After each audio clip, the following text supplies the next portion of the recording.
ॐ श्रीवासवाम्बायै नमः।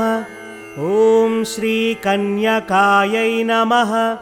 ॐ श्रीजगन्मात्रे नमः। ॐ आदिशक्त्यै नमः। ॐ देव्यै नमः। ॐ करुणायै नमः। ॐ प्रकृतिस्वरूपिण्यै नमः। ॐ विद्यायै नमः। ॐ शुभायै नमः। ॐ धर्मस्वरूपिण्यै नमः। ॐ वैश्यकुलोद्भवायै नमः। ॐ सर्वस्यै नमः। ॐ सर्वज्ञायै नमः। ॐ नित्यायै नमः। ॐ त्यागस्वरूपिण्यै नमः। ॐ भद्रायै नमः। ॐ वेदवेद्यायै नमः। ॐ सर्वपूजितायै नमः। ॐ कुसुमपुत्रिकायै नमः। ॐ कुसुमदन्तीवत्सलायै नमः। ॐ शान्तायै नमः। ॐ गम्भीरायै नमः। ॐ शुभायै नमः। ॐ सौन्दर्यनिलयायै नमः। ॐ सर्वहितायै नमः। ॐ शुभप्रदायै नमः। ॐ नित्यमुक्तायै नमः। ॐ सर्वसौख्यप्रदायै नमः। ॐ सकलधर्मोपदेशकारिण्यै नमः। ॐ पापहारिण्यै नमः। ॐ विमलायै नमः। ॐ उदारायै नमः। ॐ अग्निप्रविष्टायै नमः। ॐ आदर्शवीरमात्रे नमः। ॐ अहिंसास्वरूपिण्यै नमः। ॐ आर्यवैश्यपूजितायै नमः। ॐ भक्तरक्षणतत्परायै नमः। ॐ दुष्टनिग्रहायै नमः। ॐ निष्कळायै नमः। ॐ सर्वसम्पत्प्रदायै नमः। ॐ दारिद्र्यध्वंसिन्यै नमः। ॐ त्रिकालज्ञानसम्पन्नायै नमः। ॐ लीलामानुषविग्रहायै नमः। ॐ विष्णुवर्धनसंहारिकायै नमः। ॐ सुगुणरत्नायै नमः। ॐ साहसौन्दर्यसम्पन्नायै नमः। ॐ सच्चिदानन्दस्वरूपायै नमः। ॐ विश्वरूपप्रदर्शिन्यै नमः। ॐ निगमवेद्यायै नमः। ॐ निष्कामायै नमः।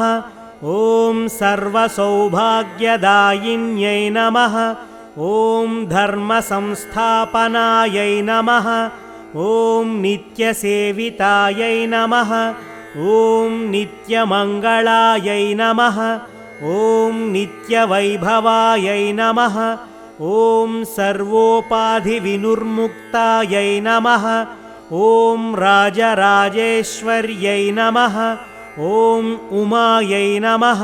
ॐ शिवपूजातत्परायै नमः। ॐ पराशक्त्यै नमः। ॐ भक्तकल्पकायै नमः। ॐ ज्ञाननिलयायै नमः। ॐ ब्रह्मविष्णुशिवात्मिकायै नमः। ॐ शिवायै नमः। ॐ भक्तिगम्यायै नमः। ॐ भक्तिवश्यायै नमः।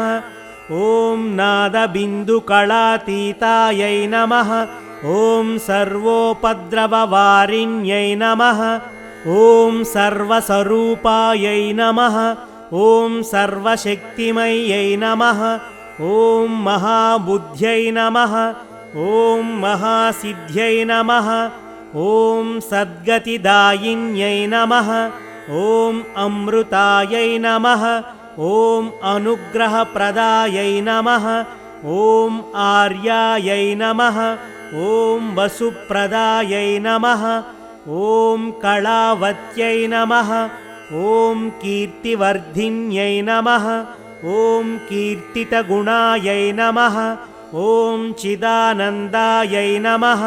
ॐ चिदाधारायै नमः ॐ चिदाकारायै नमः ॐ चिदालयायै नमः ॐ चैतन्यरूपिण्यै नमः ॐ चैतन्यवर्धिन्यै नमः ॐ यज्ञरूपायै नमः ॐ यज्ञफलदायै नमः ॐ तापत्रयविनाशिन्यै नमः ॐ गुणातीतायै नमः ॐ विष्णुवर्धनमर्धिन्यै नमः ॐ तीर्थरूपायै नमः ॐ दीनवत्सलायै नमः ॐ दयापूर्णायै नमः ॐ तपोनिष्ठायै नमः ॐ श्रेष्ठायै नमः ॐ श्रीयुतायै नमः ॐ प्रमोददायिन्यै नमः ॐ भवबन्धविनाशिन्यै नमः